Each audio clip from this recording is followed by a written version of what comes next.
Se siente raro estar aquí arriba. La verdad es que normalmente no trabajo así. Me gusta trabajar un poquito más desde un espacio horizontal, porque considero que el hecho de que las personas estén arriba, mientras existe como un panel, la construcción de conocimiento deja de ser en colectivo y pasa más a ser solamente una cátedra de lo que la gente debe de hacer. Y cuando hablamos de violencias y de cómo concientizar y erradicarlas, es necesario un diálogo un poco más cercano y que, reconociendo que desde nuestra construcción social cada una y cada uno de nosotros tiene un bagaje sobre lo que es la violencia y necesitamos conectar con eso para poder trabajar en su erradicación. Lo poco que les quiero compartir esta mañana, espero que les sea de utilidad y que les ayude sobre todo a reflexionar el comportamiento entre sus pares. ¿Sale? Erradicar y prevenir el acoso y el hostigamiento sexual entre el no es no y solo el sí es sí. Hay que poner un poquito de atención en esta parte. Les voy a hablar no solamente de esta normativa jurídica que existe en atención a esta forma de violencia, sino que al final me gustaría empezar a tratar un poquito esta reflexión sobre el comportamiento entre nosotras.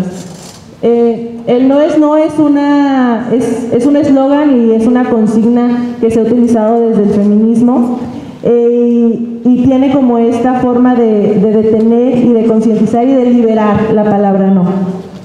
Pero solo el sí es sí fue una iniciativa que se presentó en España en el año pasado, en 2022, cuando se hablaba de que existía o que se debería dar más fuerza a esta parte del consentimiento.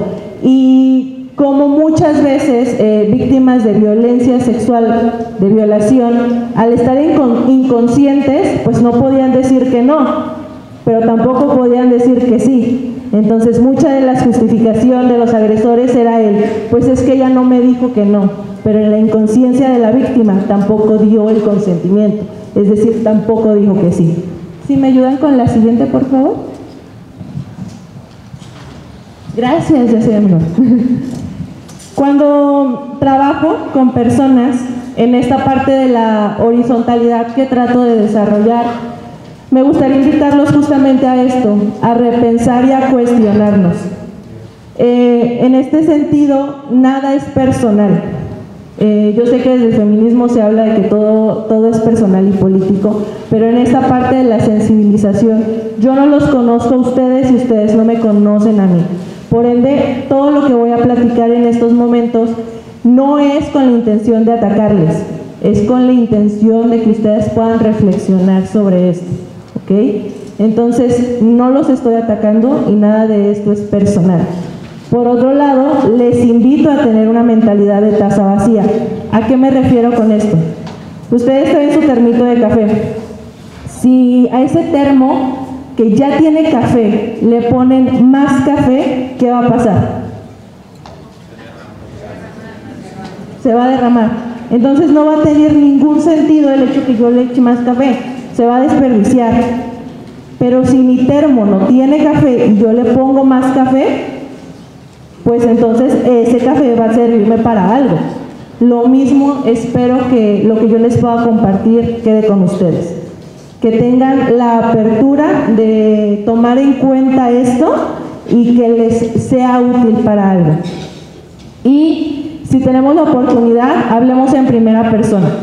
Cuando tocamos los temas de violencia, una parte de este freno y de esta resistencia está en el justificar el yo conozco o yo he visto, a mí me platicó el primo de un amigo que él vio. Entonces, hablar en primera persona nos va a permitir que realmente estos conceptos se puedan encarnar en nosotros y podamos hablar desde mi experiencia personal. ¿Ok? ¿Todo bien? Sí. Ok. ¿Vamos a la siguiente?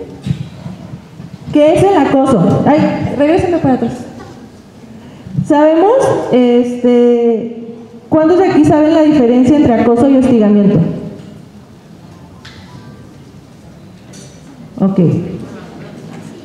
Bueno, veo varias manitas levantadas. ¿El acoso y el hostigamiento es lo mismo o es parecido o cuál es la diferencia entre una y otra? ¿Los actores? ¿Los o las actoras? Ok. Exactamente. Le damos ahora sí al... Ok. Esto, hay dos instrumentos en donde podamos revisar qué es lo que pasa con el acoso y el hostigamiento. El principal, bueno, los dos son principales. Uno se encuentra en el artículo 13 de la Ley General de Acceso a las Mujeres a una Vida Libre de Violencia y otro se encuentra en el artículo 176 bis del Código Penal del Estado de Jalisco. ¿Ok? Entonces, los dos dicen cosas muy similares, sin embargo en el Código Penal nos habla de la penalidad que se puede tener en caso de ejercer alguno de estos dos. Pero de manera general, el acoso es un ejercicio de poder en donde no existe una subordinación como tal, pero sí existe un abuso de poder que conlleva la indefensión de la víctima. En este sentido, este riesgo se realiza o en uno o en varios eventos, es decir, puede ser repetitivo, pero se da entre pares en iguales, o sea, no hay una posición jerárquica. ¿Okay? Entre los mismos compañeros de trabajo en donde no existe esta cadena de subordinación, ¿okay? No se da de arriba hacia abajo, sino entre iguales, ¿va? ¿Le damos a la que sigue? Sin embargo, con el hostigamiento estamos hablando de que sí existe una posición jerárquica. En esta, el agresor, ya sea en el ámbito escolar, en el ámbito laboral, en el hogar, en la religión, existe una posición de jerarquía en donde la persona agresora realmente puede tener una incidencia en el futuro o en las condiciones de la víctima, ¿ok? Y puede ser en actos físicos o en actos verbales, ambas, y tienen esta connotación lasciva, ¿ok? Como les dije, pueden revisarlo en estos dos documentos. Pero, ¿qué pasa? O sea, creo que estamos en el 2023, después de 2017 con el movimiento Me Too hubo como un boom en las condiciones y en la reflexión sobre el acoso. Muchas personas vivían acoso o me tocó escuchar en varios talleres. Es que ahora todo les parece acoso. Creo que más allá de que todo sea acoso, creo que nunca nos hemos puesto a preguntarnos y a pensar y a cuestionarnos en la forma en cómo interactuamos con nuestros pares. Creo que se nos hace muy sencillo acercarnos sin poder reconocer el lenguaje corporal de las personas. Estamos construidos en un sistema patriarcal que la invasión del espacio es permitido. Los comentarios como los piropos son considerados halagos sin ponernos a pensar o a preguntarnos si la otra persona se encuentra en la apertura de recibirlos. Cuando hablamos de estas formas de violencia, normalmente se nos vienen a la cabeza ciertos actos. ¿Qué conductas ustedes considerarían que son parte o representan acciones de acoso?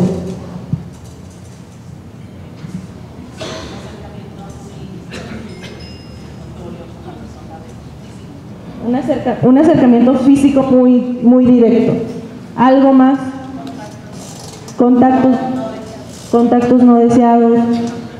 En la área laboral, hace unos meses, igual y a lo mejor digo cosas muy sin sentido, pero en redes sociales se hacía mucho burla del Picacostillas 3000. No sé si lo llegaron a escuchar en redes sociales. El Picacostillas 3000 era este compañero de trabajo que llegaba a tu lugar y te picaba las costillas y era como de, ay, estamos jugando, ¿no? Es un acto cómico, pero Cuando hablamos de estas situaciones o de estas representaciones, hablamos de que no significa lo mismo un chiflido, un piropo, una picada de costillas, un acercamiento para una persona o para otra. La realidad y la interpretación de estos actos son variables. Leamos a la que sigue, por favor. Antes de pasar a esta forma en la que se representa, me gustaría señalar justamente qué es lo que puede pasar. De acuerdo al Código Penal, por hostigamiento se pueden dar de 2 a 4 años de prisión, mientras que por el acoso se puede dar de 1 a 4 años de prisión. Pero si el acosador o el hostigador es servidor público y utiliza estos medios y estas circunstancias para llevarlos a cabo, además de la pena, puede ser destituido de su cargo. Pero la realidad es muy diferente a lo que el papelito nos dice. Poder reconocer que en la institución en la que trabajo se está ejerciendo esta forma de violencia, es más fácil o suele ser más fácil simplemente mover a la víctima del lugar, en lugar de castigar al agresor. ¿Qué pasa y qué es necesario? Pues empezar a reconocer que esta no es una violencia de baja intensidad, porque realmente es como se reconoce. Bueno, pues, pero pues sí se te acerca y sí te intenta saludar de beso, pero ¿qué te hizo? ¿Qué te hace con eso? Pues no te hace nada. Bueno, pues sí te toca la espalda, pero pues ¿qué? No te vas a morir por eso. Siempre está la idea de que puede pasar algo peor. ¿Ok? Vamos a la que sigue, por favor. Igual esto es un poquito como fuera del contexto, hablando del acoso y del hostigamiento en estos espacios cerrados, pero el acoso callejero también está sancionado y es parte de una normativa que se instauró en el Reglamento de Policía y Buen Gobierno como falta administrativa. Esto quiere decir que hay multas de diferentes cantidades dependiendo del municipio. Este es un instrumento realizado por la Secretaría de Igualdad Sustantiva. Entonces pueden ver más o menos cuántos son los montos por una multa si se logra encontrar a quien perpetró un acto de acoso callejero. La realidad pues es que las multas pueden ser un poco altas y se consideraría como que con esta parte del miedo, estas situaciones ya no pasan. Pero pues la realidad supera. Le damos a la que sigue, por favor. Entonces, ¿me lo regresas para que tomen foto? El acoso callejero entró como falta administrativa en el año de 2019, primero en Guadalajara, después en Zapopan, después en Tonalá y pues ahora ya forma parte de otros municipios. Pero pues estamos muy cortos al reconocer que esta forma de violencia pasa. Tan solo en Jalisco en el año pasado se lograron reconocer 377 llamadas al 911 en donde las víctimas pedían ayuda por estar viviendo acoso en el espacio público. 377 llamadas de auxilio que no se traducen a denuncias formales y que realmente pues no tienen un castigo. Ahora sí le damos. Entonces, ¿qué pasa? ¿Por qué estoy yo aquí a las 8:43 de la mañana recibiendo una plática sobre acoso y hostigamiento? Sí, pues ya sabemos que es castigado y que pues trabajo en la Comisión Estatal de Derechos Humanos. ¿Por qué estoy aquí? Bueno, porque necesitan saberlo. Porque esta es, como les dije, una violencia considerada de baja intensidad y porque también es un violatorio a los derechos humanos de las personas que la viven. Porque tiene un impacto en la salud física y emocional de las personas. Bueno, ¿qué te puede pasar? O sea, realmente porque te esté coqueteando, porque te esté insistiendo, realmente no te pasa nada. Sí pasa. Sí afecta en el estado de ánimo de la persona. Le damos a la que sigue. Desarrollé con mucho trabajo, aplicando más de 10.400 encuestas, En esta parte de saber cómo se vive el acoso y qué se siente o cómo puede ser interpretado. El acoso, como ninguna otra forma de violencia, se puede medir de ascendente o descendente. La realidad es que me gusta verlo como un iceberg. Esto que para mí puede ser lo que la gente ve, lo que digo, bueno, esto sí pasa, y lo que más abajo trato de ignorar, o que hasta el fondo digo, no, es que esto no puede tener una conexión con estas formas de violencia. En la parte de arriba puedo ver que sí, a lo mejor sí son los piropos, los mal llamados piropos, en donde yo encontré que existe una dicotomía. Existen piropos buenos y piropos malos, piropos bonitos y piropos agresivos. Piropo no pedido es violencia, ¿ok? Por más buena intención que la persona tenga. Hay que reconocer y saber si estoy en el estado de confianza y en la receptibilidad de la persona para poderle dar un comentario constructivo sobre ella, ¿ok? Las miradas lascivas, los gestos de connotación sexual, son cosas que a lo mejor sí podríamos reconocer, pero los repegones, los tocamientos o las caricias indeseadas, la toma de fotografías sin que la persona se dé cuenta o grabarla sin que ella se dé cuenta, también es una forma de violencia y es algo muy común. Pero no todas las personas reconocemos que eso existe o que esto pasa. Está el código QR, si alguien lo quiere escanear para poderlo tener el iceberg en su teléfono, pues adelante. Es un instrumento que ha tenido muchas modificaciones, es parte de mi proyecto de investigación de tesis, entonces de todas maneras se los dejo.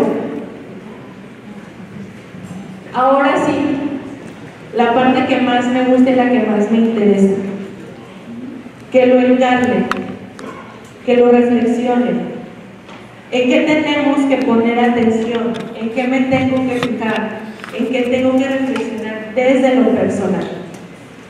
¿Le damos a la que sigue, por favor?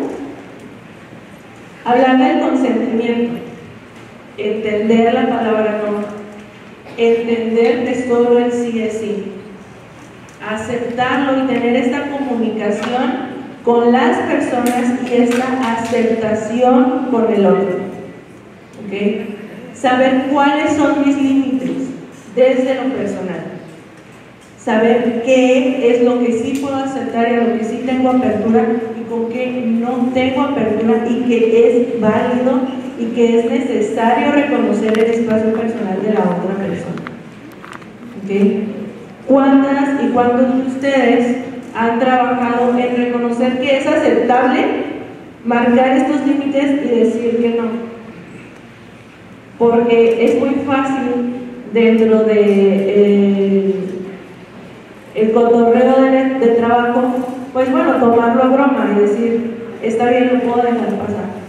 Pero no todas las personas vamos a responder de la misma manera, porque ninguno de estos actos significan lo mismo, ¿okay? Entonces, repensemos qué significa para mí un piropo que una persona me lo diga. Repensemos qué significa y cómo interiorizo yo ciertos acercamientos. Reconozcan y piensen qué significa para mí como hombre y cómo interactúo con otras personas. Cómo me acerco con mis compañeros y cómo me acerco con mis compañeros. Cómo interactúo yo como mujer y cómo me acerco con mis compañeros y cómo me acerco con mis compañeros. ¿Ok? Le damos a la que sigue, por favor. El lenguaje corporal es un lenguaje muy importante que muchas veces todas y todos negamos. Pero si se fijan y analizan cómo están sentados cada uno de ustedes, revisen hacia qué parte o cómo se inclina su cuerpo. La inclinación de su cuerpo señala la comodidad con la persona que tienen a un lado. Si estoy un poco más cerrado, es porque a lo mejor no conozco a la persona de al lado. Entonces, me incomoda tener algún contacto con la otra persona.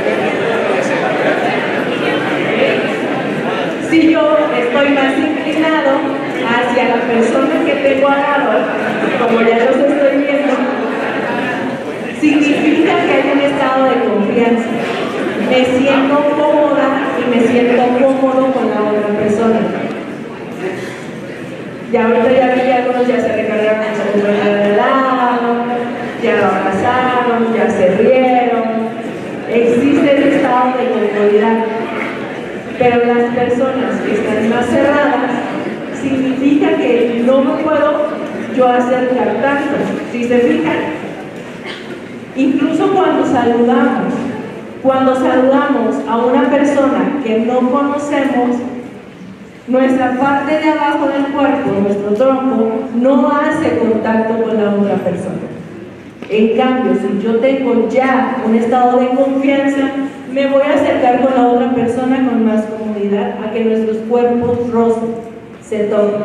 Pero si no nos conocemos o yo no siento esta confianza, simplemente se va a acercar esta parte, pero todo mi cuerpo se va a mantener alejado, incluso va a marcar una distancia con alguno de nuestros pies.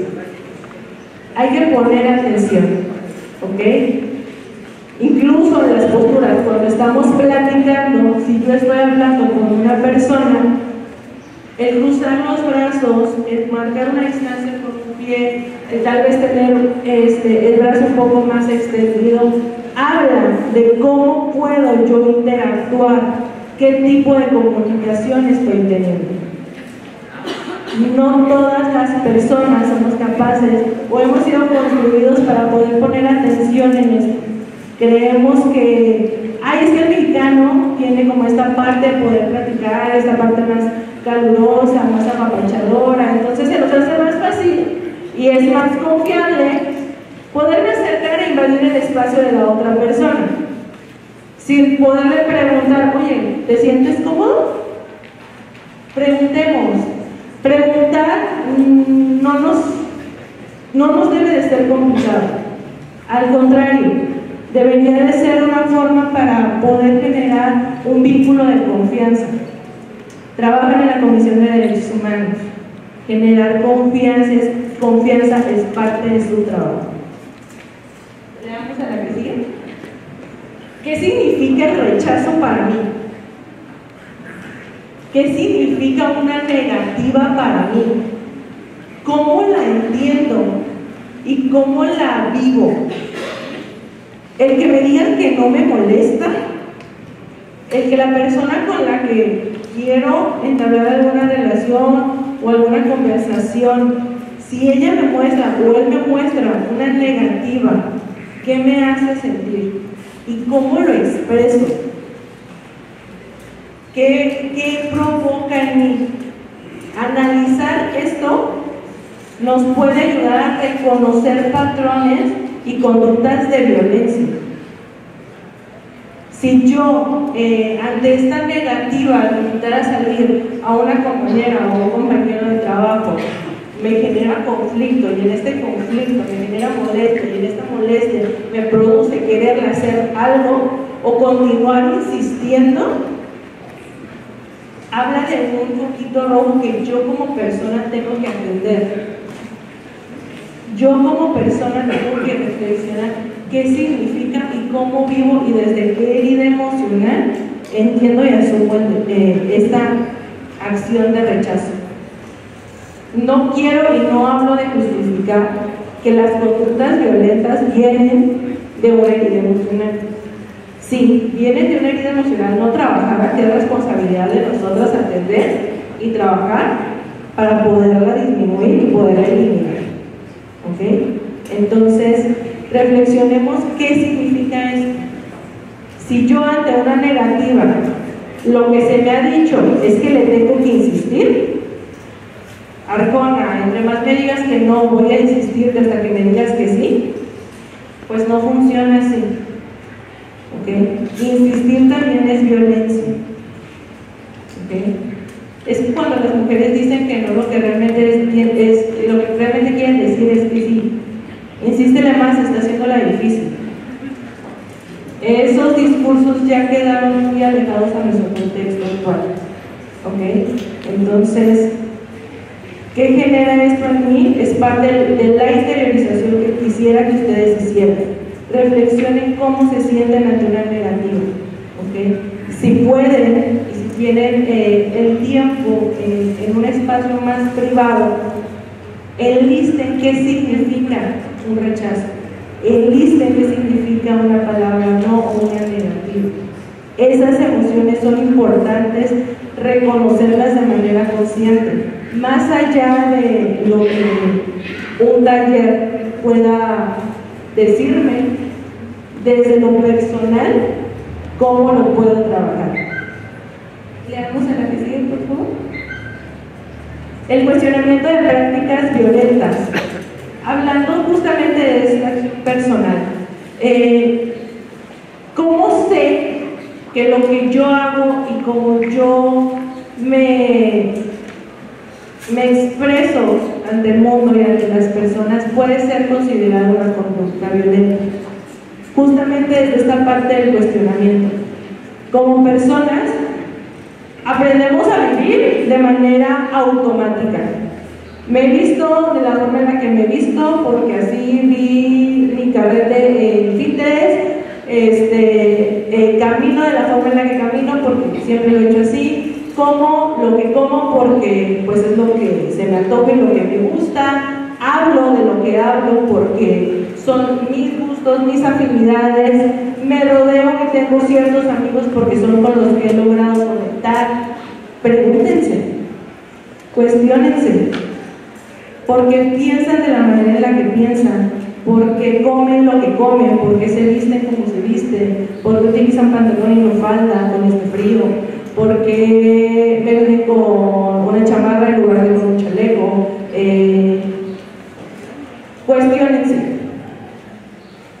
Cuestiónense, pregúntense.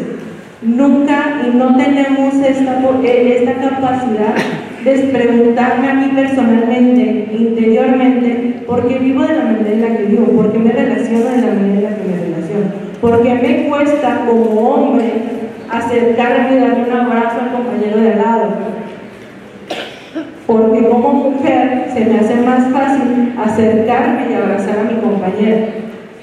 Cuestiónense. Todas estas formas en las que interactuamos tienen que ver con una dinámica en la que hemos sido construidas. La deconstrucción es un trabajo constante y es un trabajo que no termina y es un trabajo en donde se genera un estado de choque. Este estado de choque me va a llevar a saber si la forma en la que yo me expreso de la otra persona es buena o es mala, es negativa o es positiva.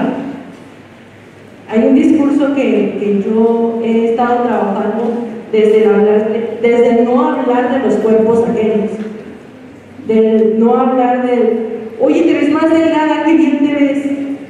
No, hablar de la complexión del cuerpo ajeno no es un comentario positivo.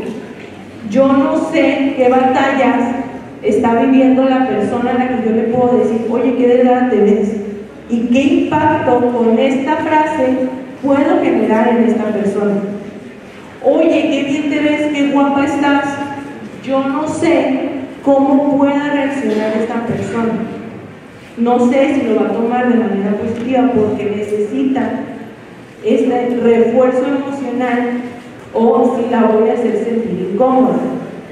Hay que tener mucho cuidado en cómo empleamos nuestras palabras y qué significado y qué impacto puede tener hacia la otra persona. ¿Okay? Las prácticas de convivencia.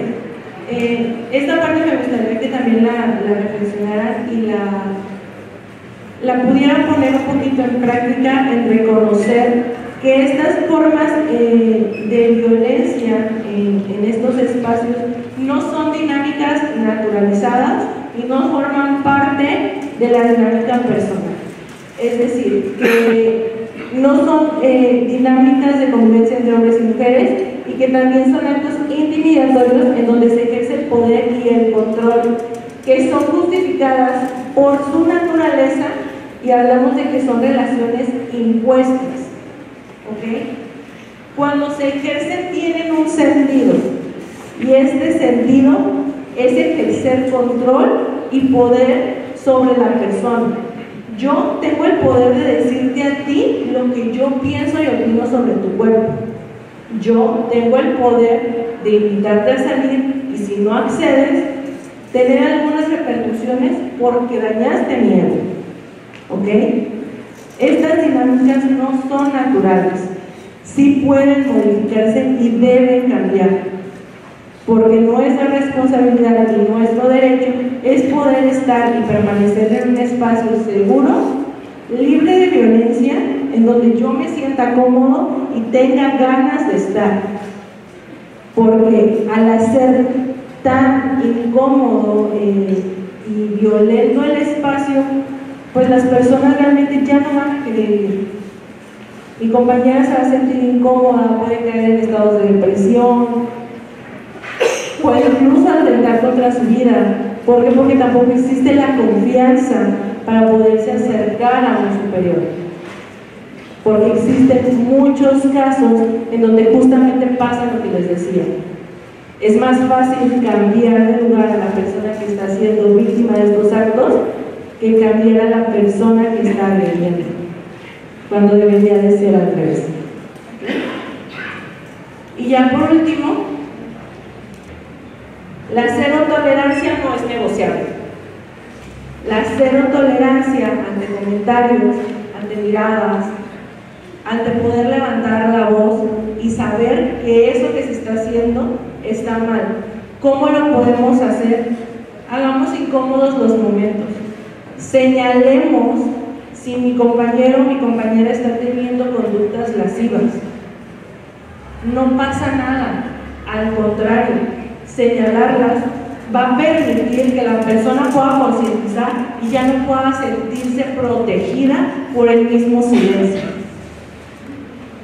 Tener esta tolerancia cero habla justamente del trabajo colectivo, porque sí, para trabajar y erradicar las conductas violentas, no solamente basta con que una persona se pare en un foro y les hable sobre las conductas violentas.